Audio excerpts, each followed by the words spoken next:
ਉਸ ਤੋਂ ਪਹਿਲਾਂ ਹਰਜੋਤ ਸਿੰਘ ਜੀ, ਅੱਜ DHS ਦਾ ਨਵਾਂ ਮੈਮੋ ਆ ਗਿਆ ਆ ਰਿਫਿਊਜੀਜ਼ ਨੂੰ ਡਿਟੇਨ ਕਰਨ ਵਾਲਾ ਫਰਦਰ ਵੈਟਿੰਗ ਦੇ ਲਈ।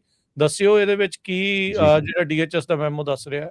ਸੋ ਦੇਖੋ, ਪਿਛਲੇ ਕਈ ਹਫ਼ਤਿਆਂ ਤੋਂ ਮਿਨੇਸੋਟਾ, ਮਿਨੀਐਪੋਲਿਸ ਜੋ ਕੁਝ ਵਾਪਰਿਆ, ਉਹ ਇੱਕ ਤਰ੍ਹਾਂ ਨਾਲ ਉਹਨਾਂ ਨੇ ਫਾਊਂਡੇਸ਼ਨ ਰੱਖੀ ਹੈਗੀ ਆ ਡਿਪਾਰਟਮੈਂਟ ਆਫ ਹੋਮਲੈਂਡ ਸਿਕਿਉਰਿਟੀ ਨੇ। ਉਹਨਾਂ ਨੇ ਕੋਰਟ ਦੇ ਸਾਹਮਣੇ ਇਹ ਪੇਸ਼ ਕੀਤਾ ਆ ਇੱਕ ਵੀ ਜਿਹੜਾ ਵੀ ਬੰਦਾ ਰਿਫਿਊਜੀ ਆ, ਉਹਨੂੰ ਗ੍ਰੀਨ ਕਾਰਡ ਨਹੀਂ ਮਿਲਿਆ ਹੈਗਾ, ਉਹਨੂੰ ਅਰੈਸਟ ਕਰਨਾ ਚਾਹੀਦਾ ਹੈਗਾ। ਉਹ ਅਰੈਸਟ ਕਰਨਗੇ ਉਹਨੂੰ। 5600 ਦੇ ਕਰੀਬ ਉਹਨੇ ਮਿਨੀਐਪੋਲਿਸ ਦੇ ਵਿੱਚ ਵੀ ਅਰੈਸਟ ਕੀਤੇ ਸੀ ਲੋਕਾਂ ਨੂੰ। ਸੋ ਕਹਿੰਦੇ ਵੀ ਇਸ ਮੈਮੋ ਦੇ ਮੁਤਾਬਕ ਡਿਪਾਰਟਮੈਂਟ ਆਫ ਹੋਮਲੈਂਡ ਸਿਕਿਉਰਿਟੀ ਇੱਕ ਅਫਰਮੇਟਿਵ ਐਕਸ਼ਨ ਲਊਗੀ ਅਰੈਸਟਿੰਗ ਦੇ ਲਈ ਤੇ ਏਲੀਅਨ ਨੂੰ ਆਪਣੇ ਕਸਟਡੀ ਦੇ ਵਿੱਚ ਲੈਣ ਦੇ ਲਈ।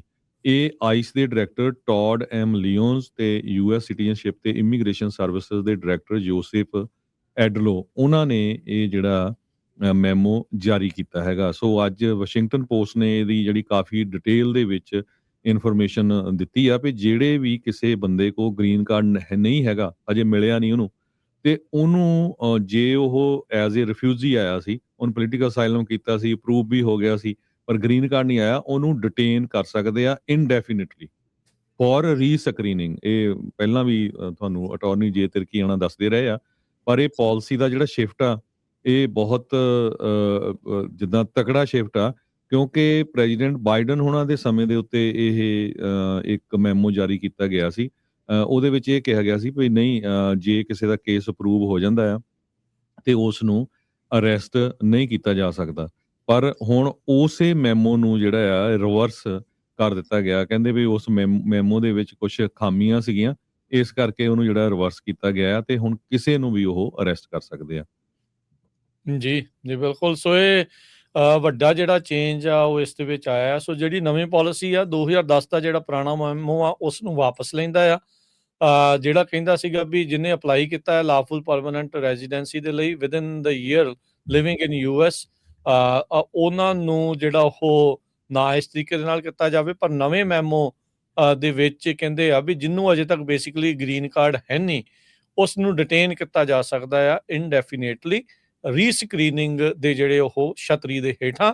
ਸੋ ਇਹ ਜਿਹੜਾ ਮੈਮੋ ਆ ਕਹਿੰਦੇ ਵੀ ਕੋਰਟ ਫਾਈਲਿੰਗ ਦੇ ਵਿੱਚ ਇਹਨਾਂ ਨੇ ਦਰਜ ਕਰਾਇਆ ਅਦਾਲਤੀ ਦਸਤਾਵੇਜ਼ਾਂ ਦੇ ਵਿੱਚ। ਇਹ ਜਿਹੜਾ ਨਵਾਂ ਸਾਹਮਣੇ ਆਇਆ ਆ ਜਦ ਉੱਥੇ ਮਿਨੇਸੋਟਾ ਦੇ ਫੈਡਰਲ ਕੋਰਟ ਦੇ ਵਿੱਚ ਇੱਕ ਹੀਅਰਿੰਗ ਸ਼ੁਰੂ ਹੋਣ ਜਾ ਰਹੀ ਆ, ਜਿੱਥੇ ਜੱਜ ਨੇ ਟੈਂਪਰੇਰੀ ਬਲੌਕ ਕੀਤਾ ਸੀਗਾ US ਦੇ ਜਿਹੜੇ ਆਈਸ ਏਜੰਟਸ ਨੂੰ, ਐਨਫੋਰਸਮੈਂਟ ਨੂੰ, ਜਨਵਰੀ ਦੇ ਜਿਹੜੇ ਅਖੀਰ ਦੇ ਵਿੱਚ, ਜਿੱਦਾਂ ਤੁਸੀਂ ਦੱਸਿਆ ਵੀ 5600 ਜਿਹੜੇ ਰਿਫਿਊਜੀਜ਼ ਆ ਉਹਨਾਂ ਨੇ ਉੱਥੇ ਡਿਟੇਨ ਜਿਹੜਾ ਉਹ ਕੀਤਾ ਹੋਇਆ ਸੀਗਾ। ਸੋ ਕਾਫੀ ਇੱਕ ਵੱਡਾ ਜਿਹੜਾ ਚੇਂਜ ਹੈ। ਇੰਟਰਨੈਸ਼ਨਲ ਰਿਫਿਊਜੀ ਅਸਿਸਟੈਂਟ ਪ੍ਰੋਜੈਕਟ ਵਾਲੇ ਜਿਹੜੇ ਇਸ ਦੇ ਵਿੱਚ ਪਲੈਂਟਿਫ ਲਾਸੂਟ ਦੇ ਵਿੱਚ ਉਹਨਾਂ ਨੇ ਜੱਜ ਨੂੰ ਗੁਹਾਰ ਲਾਈ ਆ ਵੀ ਇਹ ਜਿਹੜਾ ਨਵਾਂ ਰਿਫਿਊਜੀ ਡਿਟੈਂਸ਼ਨ ਪਾਲਿਸੀ ਆ ਇਹ ਅਨਲਾਫੁਲ ਆ, ਤੇ ਕਹਿੰਦੇ ਵੀ ਇਹਦੇ ਨਾਲ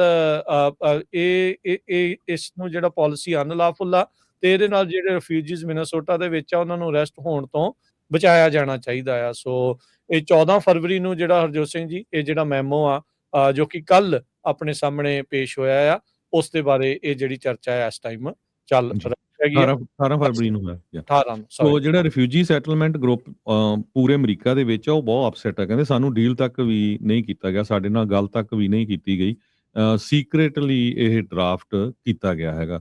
ਕਹਿੰਦੇ ਵੀ 50 ਸਾਲਾਂ ਤੋਂ ਅਮਰੀਕਾ ਦੀ ਹਿਸਟਰੀ ਦੇ ਵਿੱਚ ਇਹ ਚੱਲ ਰਿਹਾ ਸੀ ਵੀ ਜਿਹੜੇ ਲੋਕ ਪ੍ਰੋਸੀਕਿਊਟ ਕੀਤੇ ਜਾਂਦੇ ਆ, ਪਰਸੀਕਿਊਟਡ ਕੀਤੇ ਜਾਂਦੇ ਆ ਬਾਹਰਲੇ ਮੁਲਕਾਂ ਦੇ ਵਿੱਚ, ਦੁਨੀਆ ਦੇ, ਉਹਨਾਂ ਦੇ ਕੋਲ ਇੱਕ ਜਿਹੜਾ ਦਿੱਤਾ ਗਿਆ ਸੀ ਉਹਨਾਂ ਦਾ ਹੱਕ ਵੀ ਹਾਂ ਉਹ ਇੱਥੇ ਆ ਕੇ ਰਿਫਿਊਜੀ ਲੈ ਸਕਦੇ ਆ 50 ਸਾਲਾਂ ਤੋਂ, ਉਸ ਨੂੰ ਟੋਟਲੀ ਰਿਵਰਸ ਕਰਨ ਦੀ ਕੋਸ਼ਿਸ਼ ਹੋ ਰਹੀ ਹੈਗੀ ਆ। 2 ਲੱਖ ਦੇ ਕਰੀਬ ਕਹਿੰਦੇ ਰਿਫਿਊਜੀ US ਦੇ ਵਿੱਚ ਐਂਟਰ ਹੋਏ ਸੀ ਬਾਈਡਨ ਐਡਮਿਨਿਸਟ੍ਰੇਸ਼ਨ ਦੇ ਦੌਰਾਨ, ਤੇ ਕਹਿੰਦੇ ਵੀ ਜੋ 1 ਲੱਖ ਰਿਫਿਊਜੀ ਹੈਗੇ ਆ ਉਹ could be subject to detention under new policy. ਜੀ ਬਿਲਕੁਲ।